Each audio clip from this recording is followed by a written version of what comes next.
Dragon Ball time! Hello and welcome to another figure review. Today we're going to have a look at the S.H.Figuarts Frieza first form figure. Also comes with the pod which he flies around with. Wow, this one has been a long time coming and I don't know what took Figuarts so long to give us finally some other forms of the main villains of Dragon Ball. Hooray! I'm a big fan of this one, the horny version. Okay, I'm sorry I call it that, but it is exactly that. Now I'm hoping for an alien version, but for now, I want to have a look at little Frieza with a ton of accessories and really an extra special detail with the pot being delivered with this guy. So I cannot wait to tear him out of the box. Let's go. Dragon Ball fans, send me your energy and subscribe to The Real Payne, where I review every single S.H.Figuarts Dragon Ball figure. Well, this one sure is divisive, I guess. I don't know. Let's have a look at size real quick. He stands at about 11 centimeters to the top of his head, which means we are going up to 4.2 inches tall for his size comparisons. Here's Jalter, the S.H.Figuarts Awakening Goku. The first release, Final Form Frieza with this rock base. Remember when Figuarts used to do those things? I miss it. The second release, S.H.Figuarts Freezer, Bandai Salamander's Intercessor, and Darkseid. Overall look and detail. Let's start off with the paint and the face sculpt. Well, the entire head sculpt. The face looks good. I love this maniacal look in it. It looks evil and the grin is absolutely perfect. But where's the paint? Obviously the face is painted, but the head. This is just white plastic. And it's not even white. It's kind of like a milky, just somewhat grayish. It looks better under the lighting in the camera, I gotta be honest, because taking it out of the packaging, I was not impressed. Then you got the purple as well, and as you can tell, it is connected. Just a big purple piece of plastic with the white. And I think like it's not even connected oh so well, because you can kind of see the line where it's supposed to come together. It's not the biggest deal, but just kind of, it looks kind of cheap. This is an S.H.Figuarts, not a Dragon Stars figure, alright? And you have the horns, which are very spiky, don't get caught on it. And we have, unfortunately, the removable ear pod. We've seen that one before, I think with Bardock or Raditz, I'm not sure which one was it, maybe it was all of them. You have a scouter for the guy, and to add the scouter, you remove this earpiece. I hate it. I hate the idea of it, because now you just have the entire ear, which is completely disconnected. It doesn't look so horrible and you don't really notice it from the front, but it's a dumb idea, to be honest. I rather have like different faces or whatever with the scouter on it, so I'm not happy with that. Then we have in the back a little bit of a butt hat, and is there something on there? It looks like the light reflecting off of it, but I can't really see anything, just not looking through the camera lens. Then you have the armor pod, which is a nice purple. It's a little bit more shiny. That one actually is painted. Doesn't have any bleeding, doesn't go over the line, looks super clean, so at least for that, the paint is good. Also, by the way, look at the neck part and look at his face. Look at the neck, look at his face. Look at the neck, look at his face. That's not the same tone you have in the face than you have in the neck. Because the face is painted and the neck is just another color plastic. So we have more of that. Going down to his arms, you have all the molded line work in there, and same with like the head. It begs for some dry brushing or just a wash to just make it pop. It looks alright, but it could have been elevated so much more. And then you have the brown in the area, in the chest area, and the fists with the same kind of color you have in the neck. At least I feel like that one lines up with the neck, but not with the face. Again, you have the crotch piece, which it's so weirdly molded, it looks like there's his dong, so I don't.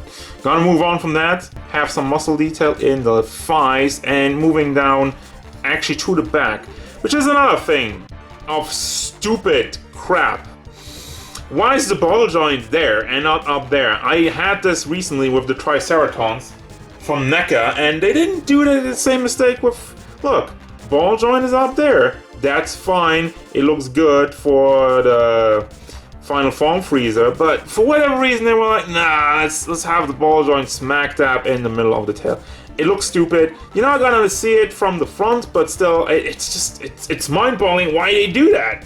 Why do you do that? Why this stubby pin? Why is this stubby piece so long? So I mean, the articulation of it is fine. You also have a swivel in the front part, which that one's nicely hidden. But yeah, no on that, and down to Well, there's some more paint on there, so kudos for that. And even painted fingernails in his toes. Painted fingernails in his toes. AKA toenails. Thank you. He doesn't have flat feet, which, you know, it looks nice and detailed for kicking pose and whatnot, but it definitely hinders the stability quite a bit. So you have the tail to balance him out so he can stand, but yeah, has some issues. Now for the articulation, the head moves back and forth, also tilts side to side a little bit. Well, actually, if you give it a good movement on there, and goes all the way around. Now, something I have to note, the face likes to pop off on some sides if you play around with him, if you put him in a pose, so that's kind of annoying. Then you also have some neck articulation, which is mostly just forward and a little bit of backward motion. Some side to side, and there it goes. That's what I'm talking about. I just want to see how the neck also goes side to side. Then you have the hinges in the shoulder pad, and you have this butterfly joint which moves forward, nicely hidden, but it does clash with the chest area. Now, unfortunately, the shoulder itself doesn't really have much room in there. You have the ball which is connected, and you can see it wiggles somewhat around, but not a lot. You can also rotate it on there. And obviously you have the big hinge which moves it up and down. Got a bicep swivel, double hinged elbow. Let me see both of them, this part and this part.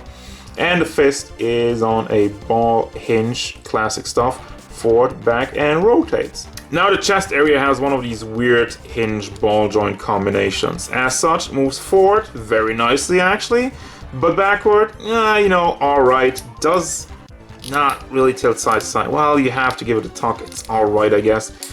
But it also doesn't move around. And then everything is just disconnecting. What is going on over here?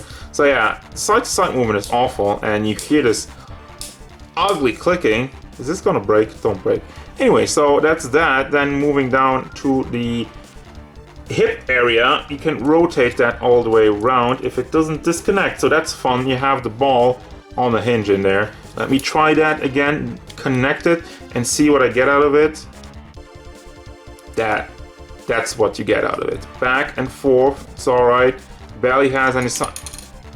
What is going on? Alright, barely has any side, and this is fun. This is fun. This is a fun figure. Alright, so if you want to play around with your figures, I do not recommend this one. Just gonna say it right out of the bat. I'm just trying to move this guy around, and he's coming apart at the seams. There's a part that disconnected from his legs, moves forward nicely, moves to the back. Let me get the tail out of the way. Doesn't really move to the back actually, moves out to the side decently, not great, but okay. Also has a swivel at the thigh. Then with the double hinged knees, those actually get a lot of range out of it. And for the foot, that one is also on a big ball hinge with another ball connected to the leg itself, so you can rotate that. Goes forward, goes to the back, and does tilt side to side. And also back to the tail real quick, does have the ball hinge, show you that one once more, rotates also on the ball, and you have the swivel on the front part, rotated all the way around. It's fun if it stays together. So anyway, let's see if the accessories can put me in a better mood. I'm gonna start off with this second head, which I don't know why he even does have a second head. I can't really see the difference between it, so if you guys know, let me know in the comments. I don't really get it. I don't really get it. So also, which is like laughable, there's a face connected to it, and it's fully in there, by the way. It is fully in there, but you can tell there's a big gap to fit my fingernail in there between his eyebrows and the actual eye. Well, eyebrows. I call this one eyebrow, but yeah, great stuff. Great quality control. Then you have an angry, gritting T-face where you have this weird line going over his eyes, which great stuff. You have this maniacal laughter, which it does look great, but again, the line on it isn't really so clean. And then you have this just kind of smile. He's happy. Also has the line over the eyes, so I don't know what's up with that. Then you have a scouter, which you can replace with the weird hole in his head, which his ear is supposed to be. So you can switch that out. Scouter looks great, has some see-through pink plastic in the front, and the paint job on is actually good. Then you have two fingers, and you stay there. You have this finger, which is kind of going forward a little bit, and I'm just screaming. because this crap already rolled down, because these things always do roll down. This is the energy effect which he uses to, I think, to blow up Planet Vegeta. It's supposed to go on his finger, but honestly, I put it on there and it just goes off. It doesn't stay. It doesn't even stay on there. So yeah, great stuff. I'm just gonna put that back in the box right away because it's gonna roll off my table again, and I have to crawl around like an idiot. But then you have this finger, which also has the fingernail. I'm getting a little bit mad about this because I honestly, like, I took it out of the box and I was like, this tiny thing is probably gonna fall down, and it did, and just had to crawl around on the floor like a toddler looking for it. So that was fun. Then you have two grabby hands, not really a big selection of hands, but I guess you got the essentials. And you have a giant Namekian 5-star Dragon Ball, which looks awesome. Nice and see-through plastic. And then you have the pot, which honestly, holy crap, the paint looks nice. I actually love the metallic gold and the flat finish on the black and then the white going around.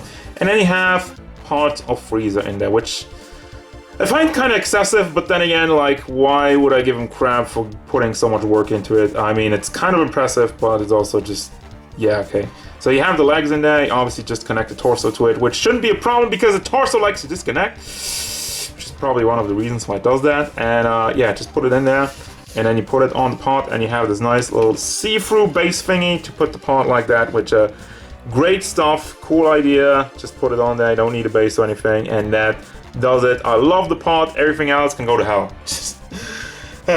Not really to hell, but you know, it's not great. And there we go. There you have Frieza in the pot. I'm probably gonna leave it in the pot because I like the pot. It's probably the best part of the figure, which, yikes, is not great as I run into my tripod like an idiot as usual. So, final thoughts of this figure. Now, despite me being overly negative, I still think he looks good. The main problem that makes me angry is the potential of it. The potential of this being an absolutely great figure if they add more paint and shading and a little bit more stability. And there you go. I would be like 10 out of 10. This is the greatest thing ever. Has great pot, has a bunch of cool faces. By the way, the faces, yeah, those lines, they kind of disappear on this eyebrow. So I take this back, you know, the line work you had in there. I take that complaint back, but yeah, overall, it's all about the potential. The lack of paint, the articulation is okay, but it has some weird choices, and overall, the stability of the figure is not the greatest. But at the end of the day, I feel like this figure is still cool, but it should have been. It should and could have been so much better than it is. So anyway, that's gonna do it, guys. As usual, thank you very much for watching. Don't forget, if you enjoyed this review, hit it up with a like and subscribe to the channel so you can stay tuned for more figure reviews, card game stuff, and whatever First Form Frieza wants. Like to not fall apart so much. And some paint, please.